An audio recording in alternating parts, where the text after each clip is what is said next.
surah yang ke 108 Suratul Kautsar.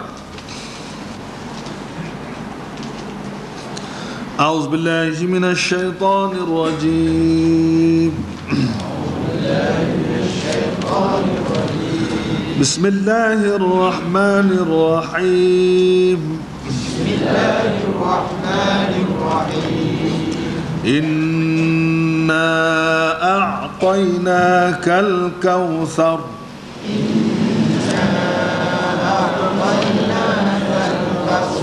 فصل لربك وانحر إن شانئك هو الأبتر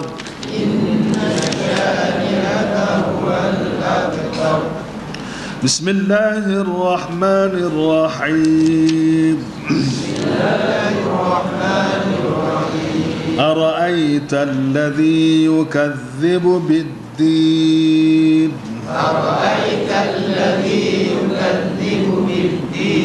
فذلك الذي يدع اليتيم ولا يحض على طعام المسكين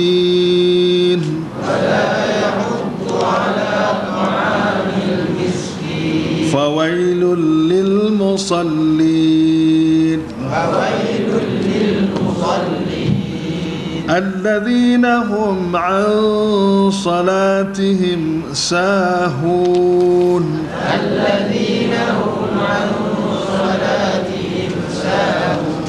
الذين هم يراءون ويمنعون الماعون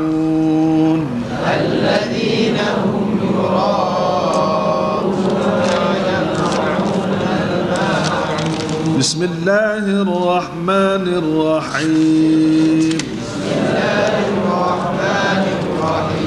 لإيلاف قريش إيلافهم رحلة الشتاء والصيف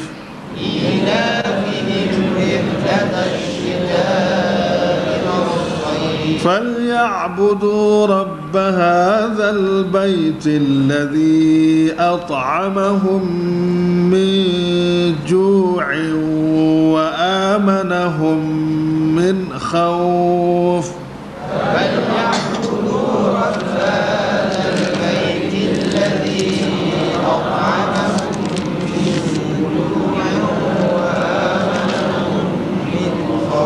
بسم الله الرحمن الرحيم ألم تر كيف فعل ربك بأصحاب الفيل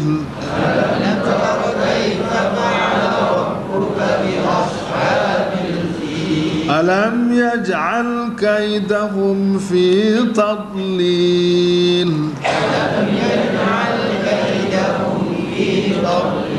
وأرسل عليهم طيرا أبابيل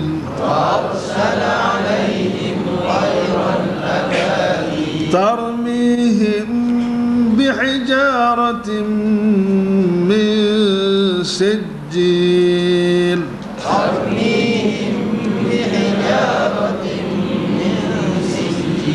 فجعلهم كعصف مأكول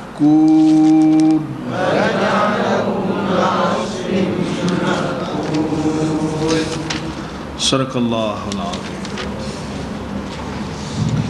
Itulah saudara dan saudara sekalian ayat-ayat yang kita baca daripada surah-surah yang pendek.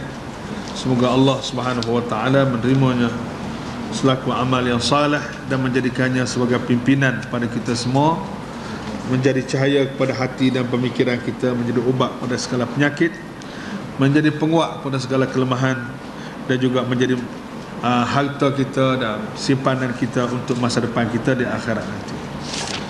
Kata dia, surah ini diturun, muqaddimah surah Al-Kautsar ini, surah ini diturunkan di Makkah. Lama dah surah turun. Dan sekarang ni sudah sampai ke Kelantan dah. Sudah lama benar dah surah ni berada di Kelantan. Dan tidak lama lagi surah ni akan diangkat naik ke langit. Mengandungi 3 ayat, dinamakan surah Al-Kautsar. Al-Kautsar maknanya kebaikan yang banyak. Kebaikan yang banyak, kerana pada awal surah ini Allah Ta'ala menegaskan bahawa ia telah mengurniakan kepada Nabi Muhammad SAW kebaikan yang banyak di dunia dan di akhirat. Di antaranya sebagaimana yang diterangkan dalam hadis ialah qalam Al-Kautsar. Ini hadiah, hadiah rasmi daripada kerajaan Allah Subhanahu Wa Taala sebagai penghargaan kepada Nabi dan juga sebagai pemberian khusus pada Nabi, untuk mengembirakan Nabi dan juga untuk nak tunjuk kepada penentang-penentang Nabi di Mekah pada masa itu bahawa Allah bersama Nabi.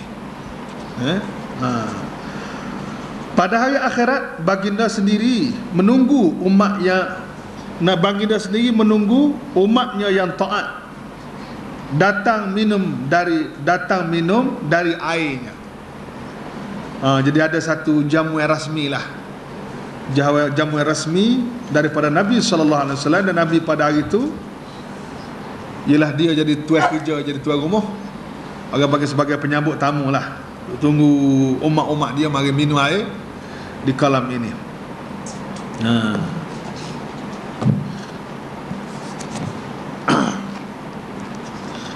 Intisari kandungannya menerangkan nikmat-nikmat Allah yang banyak yang telah dilimpahkannya kepada baginda.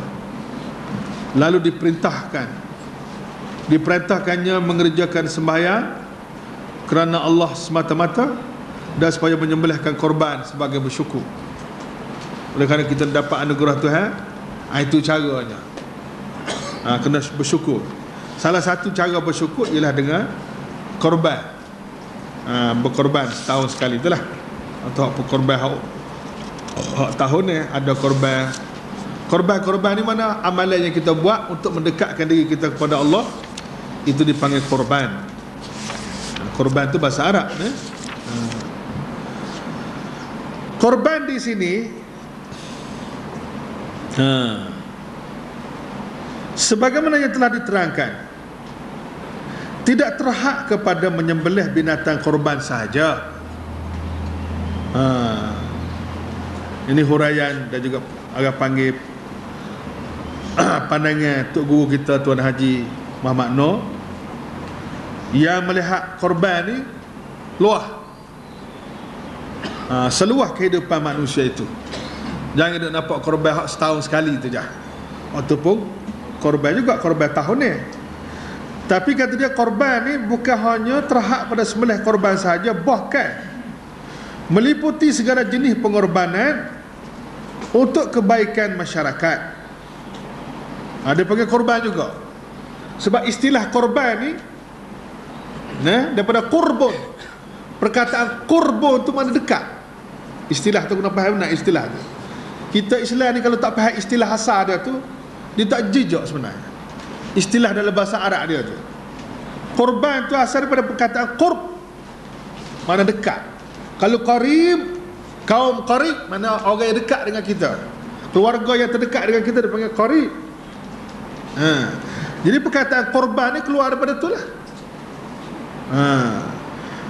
Korban sebagaimana yang telah diterangkan, tidak terhad kepada menyembelih binatang korban sahaja, bahkan meliputi segala jenis pengorbanan untuk kebaikan masyarakat, seperti memberi tunjuk ajar kepada orang ramai. Ini dalam apa sajalah, beri panduan dalam bab pemakanan ke, dalam bab kenderaan ke, dalam bab apa pun, asal ke benda tu baik. Seorang doktor dengan ilmu kedoktorannya, seorang engineer dengan ilmu engineernya, seorang ulama dengan ilmu di bidangnya. Dan begitulah, ilmu ni banyak Tuhan bagi masing-masing dan bidang tugas tu. Jadi apa saja dibuat untuk kepentingan orang ramai, maka juga dipanggil korban. Seperti memberi tunjuk ajar kepada orang ramai dengan perkara-perkara yang mendatangkan kebaikan kepada mereka, dan bermurah hati mendermakan harta benda untuk kebajikan umum. Itu masuk korban juga. Ini korban hak umum lah. Hak tahun ni itu korban khusus. Surah ini diakhiri dengan menegaskan bahawa orang memusuhi dan membenci Nabi Muhammad sallallahu alaihi wasallam dialah yang terputus dari mendapat sebarang perkara yang diingininya. Kita orang yang tak ada di zaman Nabi bakal tak gedebam mana surah ni. Tidak gitu kan? Kita baca surah ni tak ada pasal gedebam apa. Pasal kita tak ada dengan latar belakang, dengan peristiwa yang berlaku semasa surah ni turun. Tapi bagi orang yang tahu dan bagi kita baca atau dapat maklumat daripada kitab-kitab ulama kita, ai gedebak lah surah ni. Latar belakang je menyebabkan surah ni turun ni memang agak gedebak jugalah.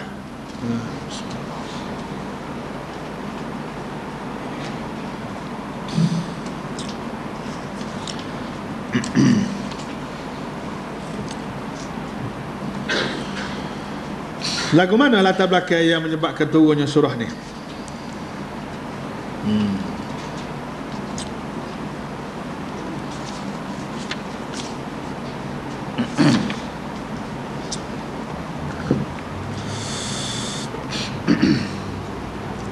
Dia semenjak bermulanya Islam di Mekah tu, ini kita tengok dalam konteks orang negeri Mekah dulu sebagai orang pertama.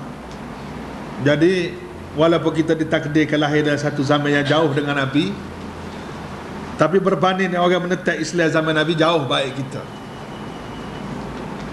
Dah gitu kan? Tak ada makna lahir di zaman Nabi pun kalau menetap Islam, menetap Nabi, akhir mati dalam kafir, tak ada makna sikit apa.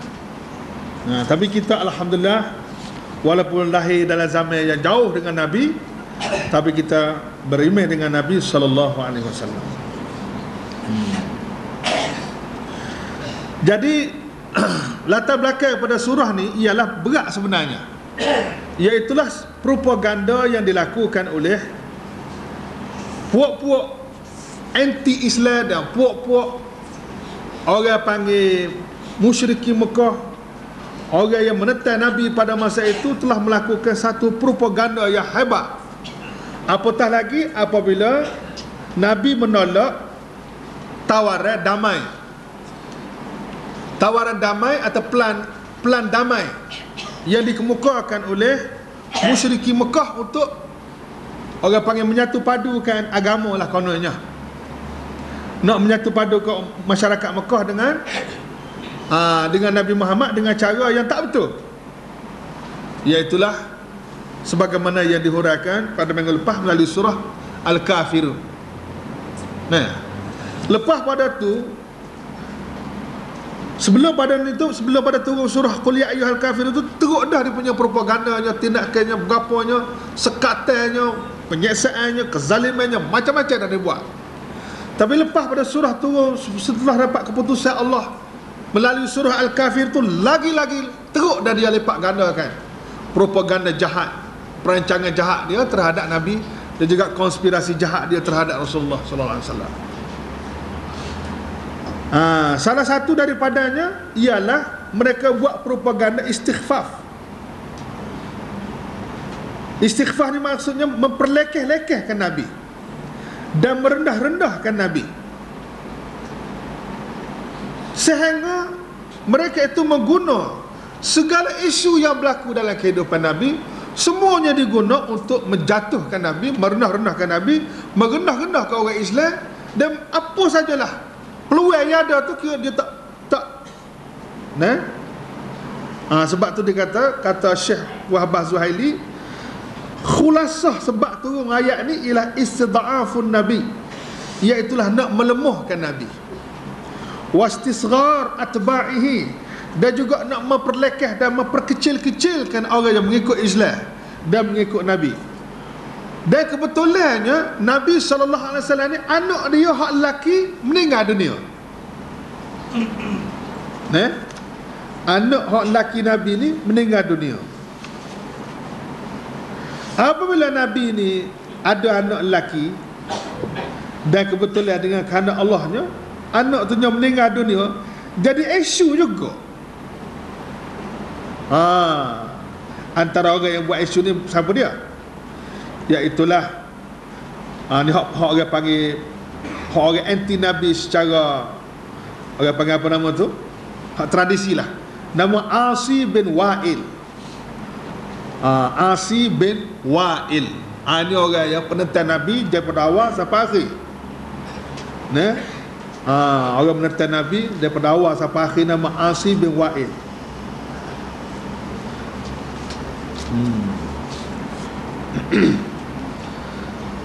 Apabila berlaku anak lelaki Nabi namanya Ibrahim, anak Nabi kita nama Ibrahim, dengan takdir Allah Ta'ala nya mati. Mati. Kalau tak silap ingat apa, Tok Guru cerita, dia kata mati kena patuk di air ada mata. Tahu macam mana tanya patut dia air ada mata, dia sakit-sakit mati, buat cari sebab kan. Ibrahim ni meninggal dunia.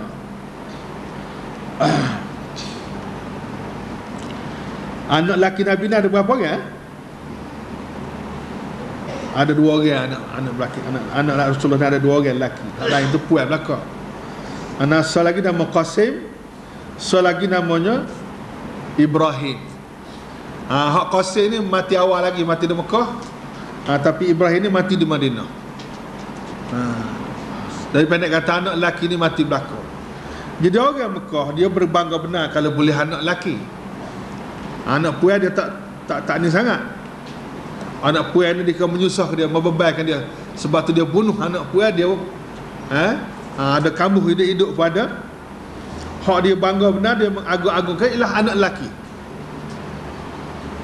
Sebab anak lelaki ni banyak boleh tolong ibu bapa dia, boleh jaga keluarga dia. Sebab orang zaman dulu dia orang guna tenaga manusia, guna ring lah, guna perai, guna bergaul. Kalau orang tu tak ada keluarga, kalau keluarga dia tu tak kuat, beranak tak ramai, maka keluarga tu akan dihina, akan dibuat macam-macam lah oleh kabilah lain. Kalau hak lemah kan, Allah nyad demo lah, nanya hinanya bergaul. Sebab itulah setiap puak di kalangan orang Mekah tu, dia nak ke anak ramai, keluarga besar, dia nak kepada orang kuat-kuat yang boleh melawan orang. Yang mana kalau orang kena keluarga kita, dia boleh lawan balik. Itu suasana yang menjadi latar belakang Mekah pada masa itu. Jadi kalau ada anak lelaki ke, memang tak ada siapa dia berani lah. Sebab dia ni anak ramai. Sebab kalau salah buat apa-apa ke dia, buat nyanyi ke dia, nyepakat lawan lah. Tapi Melayu kita pun lebih kurang juga nenek. Kalau orang tu keluarga besar kan, anak ramai, kaya, orang mikir kat lah. Jadi buat kena bapak dia je. Kena nyanya kita balik lah, muka dia puak ramai. Dia ada juga orang Melayu tu. Tabiat manusia lah kan. Sebab juga kalau hak mati tu keluarga ramai, penuh di kubur. Masjid pun penuh, di rumah penuh masjid. Pasal apa? Pasal dia keluarga ramai. Tapi kalau orang tak ada keluarga kan, Allah sianya, nak usul mayat pun tak ada orang, jiran pun tak pergi. Tambah-tambah hak si mati tu pun tak aja pergi balasah, tak aja masjid, lagi-lagi teruk, tak ada siapa dia nak tolong dia. Jadi walaupun ke mana pun masyarakat Mekah lagu itulah, apabila meninggal anak Nabi meninggal, dia jadi isu juga. Hingga siapa puak musyrikin Mekah apabila dengar anak Nabi meninggal ni, dia bergembira dan buatlah beberapa kenyataan yang menyebabkan Nabi ni sakit hati. Antaranya Wa'il ni lah. Wa'il ni apabila dia dengar anak Nabi mati, dia kata Batara Muhammad. Batara Muhammad. Apa nak Batara? Batara Muhammad ni maksudnya Muhammad tu dah putus bakar dah, putus keturunan. Dah mati dia kak, habis dah cerita Islam ni, siapa dia nak sambung dah, tak ada bakar dah Muhammad ni. Dia berjual Islam, dia bergapo, dia begitu-begitu sama tara mati lah tu. Dah mati kak, dah habis dia kak, tak ada siapa dia nak sambung perjuangan dia tu. Siapa dia nak sambung, mati habis anak lelaki dia. Itu di antara kenyataan yang dibuat oleh Wa'il bin Asi bin Wa'il. Nama pun Asi. Asi itu pun deraka. Hodoh nama Dan dia juga dia kata ana, ni kenyataan dia juga ni, Asi bin Wa'il. Dia kata ana syani'u Muhammad, aku gak cukup benci Muhammad ni. Itu kenyataan dia juga tu. Ana syani'u Muhammad, akulah orang yang sangat benci dengan Muhammad ni. Mana tak boleh tengok muka nak bencinya, macam doa nak.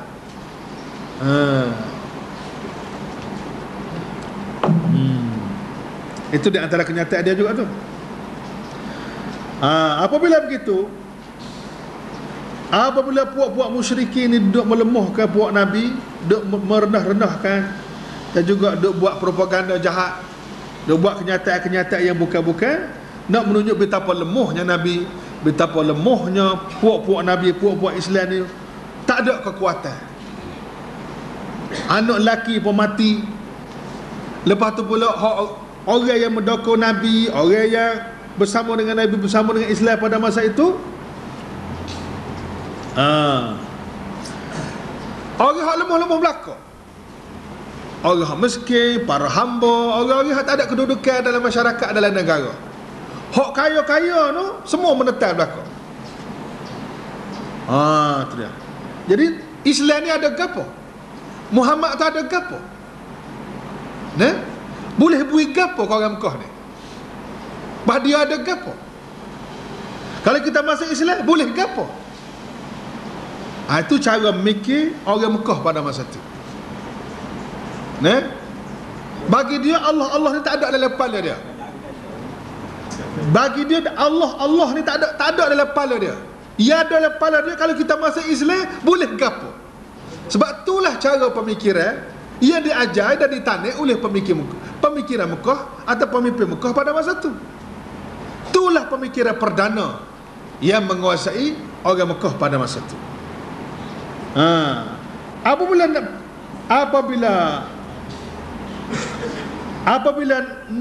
anak Muhammad ni mati, jadi orang pakai nak gagap kecek, dia kata Muhammad tu al-Qida la yabqa lahum dhikrun wa sum'ah. Dia tidak akan kekal dah nama baik dia, keturunan dia, perjuangan dia tidak akan kekal. Begitu. Maka turunlah ayat ni. Turunlah ayat ni yang membela Nabi sallallahu alaihi wasallam. Lalu Allah Ta'ala mengisytiharkan terus dengan memberi satu anugerah yang sangat besar, yang sangat mahal, walaupun tidak segera lagi, tetapi tak apalah, Tuhan isytihar petai lagi. Allah Ta'ala isytihar petai lagi. Inna, sesungguhnya kami wahai Muhammad. Bismillahirrahmanirrahim, dengan nama Allah yang maha pemurah lagi maha mengasihani. Inna, sesungguhnya kami hai Muhammad, a'tainaka, telah mengurniakan kepadamu wahai Muhammad, al-Kautsar, kebaikan yang banyak. Al-Kautsar ni al-mawahib al-asya'ul kathir, iaitu satu anugerah yang begitu banyak.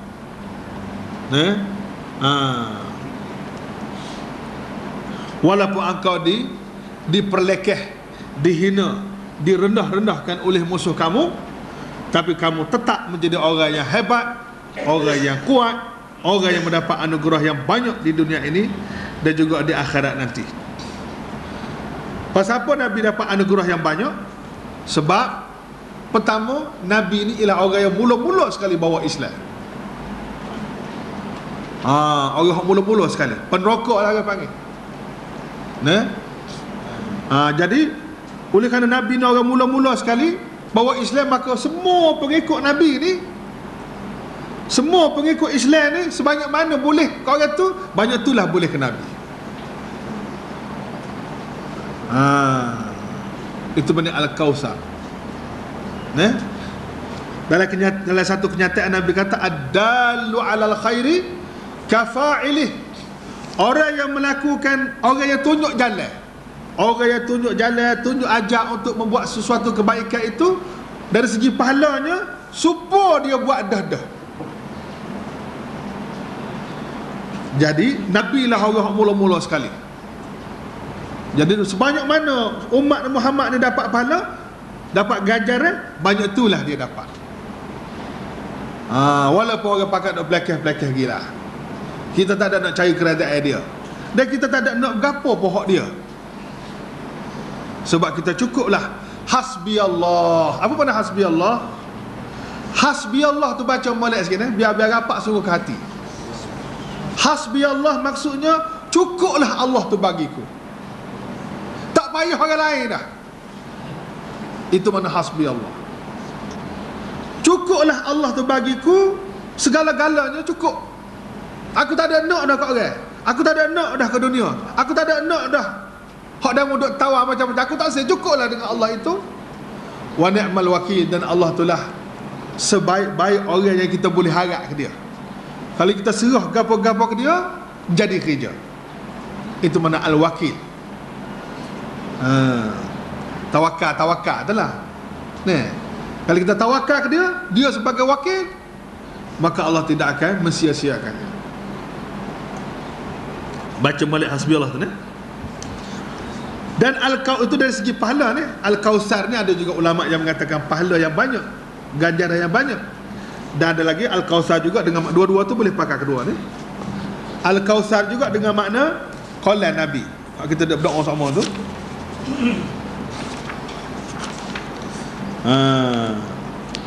Ada satu hadis Nabi kata, atadruna mal kausar. Diriwayatkan oleh Imam Ahmad daripada Anas bin Malik, kata dia satu hari Rasulullah ni macam orang panggil arfa Allah Rasul irfa'atan. Orang panggil duduk dalam keadaan macam tak khabar begitu. Dan memanglah apabila wahyu turun, Nabi ni macam oleh kerana beratnya wahyu tu macam khabar tak khabar begitu. Lepas pada tu Nabi pun lepas pada wahyu turun tu dia duduk dalam keadaan tak khabar sebentar. Farafa ra'sahu mubtasiman. Dia tunduk kepala tunduk begitu. Lepas pada habis wahyu tu, dia pun akak kepala, senyum.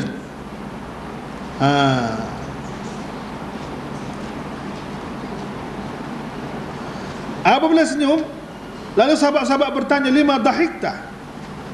Ya Rasulullah suka tadi buat apa? Sahabat tanya. Apabila Rasulullah senyum tu, sahabat pun tanya, saat ni Rasulullah suka buat apa? Faqala Rasulullah sallallahu alaihi wasallam, jawab Rasulullah, innahu unzilat alayya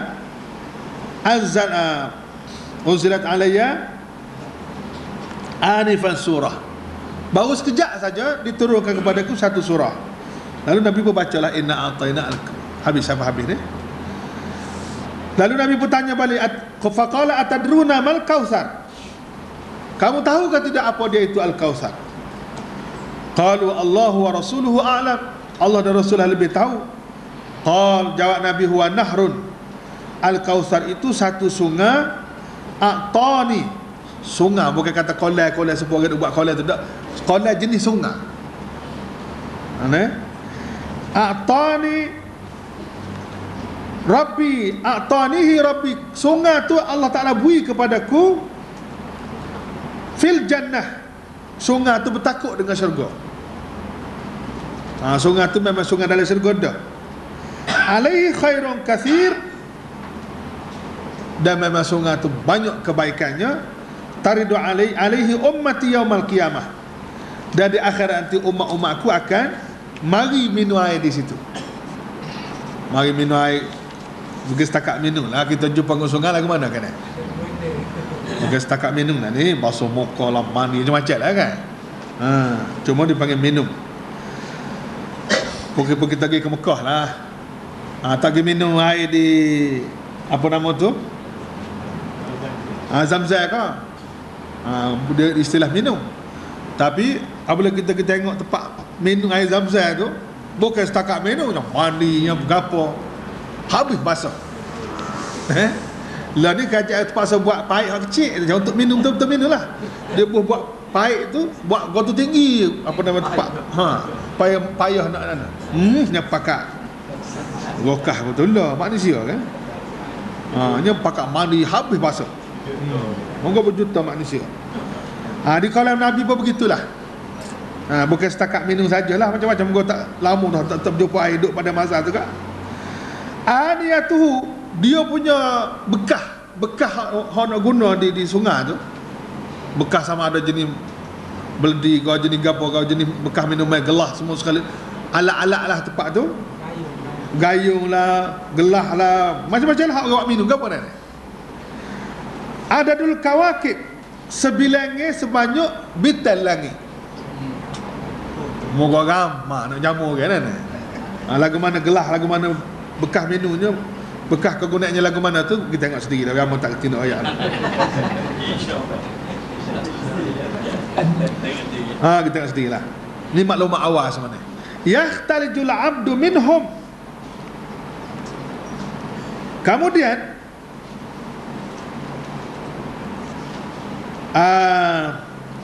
ada pula segolongan manusia yang diusir keluar daripada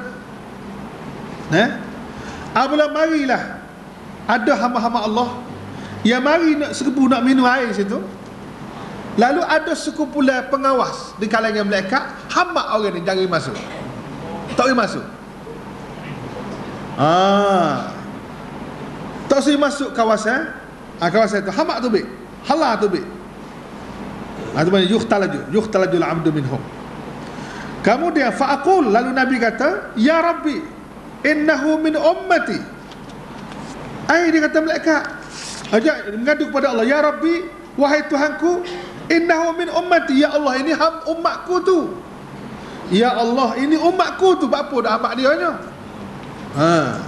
Fayuqal, lalu dikatakan, ini melalui malaikat lah, innaka la tadri ma ahdatsu ba'dak. Wahai Muhammad, aku tak tahu apa yang mereka itu lakukan selepas pada kamu tak ada atas dunia. Mana puak-puak ni setelah kamu tak ada di dunia ini, dia sudah berwarna dah. Walaupun dulunya memang dia baik Islam, walaupun dia nampaknya Islam, tapi sebenarnya mereka tidak lagi pengikut kamu dan bukan umat kamu lagi. Sebab tu dia tidak layak minum air di kolam ini.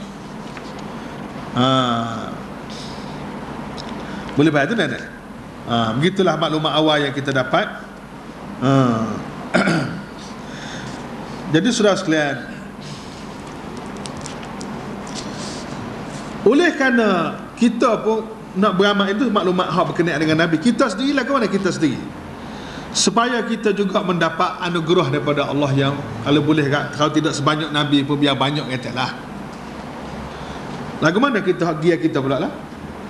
Tu hak gia Nabi, hak gia kita dah buat kan? Kau tak ada minat kita ni. Minat juga Nabi boleh banyak-banyak kan? Antara doanya Allahumma azim ajri. Apa maksud Allahumma azim ajri? Ya Allah, ya Tuhanku, tolong perbesarkan ganjaran aku. Azim ni besar, biar kau beri ganjaran tu biar besar. Tapi nak dapat ganjaran besar, nak dapat untung besar, nego tu kena besar juga lah. Barulah untung tu besar, ganjaran tu besar. Dia kata ni modal pun besar lah, kerja pun besar lah. Baru padan dengan Nabi ni, dia Nabi dapat pahala besar pun, dapat ganjaran besar, padan lah dia bekerja terbesar seluruh dunia. Dia kata kan jangan malah lah. Dan sudah sekalian, Allah Ta'ala masih buka peluang kepada kita, bukan hanya untuk Nabi saja. Allah Ta'ala menamakan diri dia sebagai Al-Mu'ti, Al-Wahhab, Ar-Razzaq. Banyak kan nama-nama Tuhan tu? Salah satu nama Tuhan Al-Mu'ti, Tuhan yang maha memberi. Dan apa yang hendak diberi oleh Allah tu tidak akan habis, sebanyak mana pun tak akan habis. Maka peranan kita ni ialah berdoa lah, memohon lah. Pohon lah orang nak beri tu, jangan duk senyap, minta lah. Kalau tak minta, taknya beri. Memang sistem takdir dia lagu tu dah. Takdir Allah tidak akan beri kalau orang tak minta.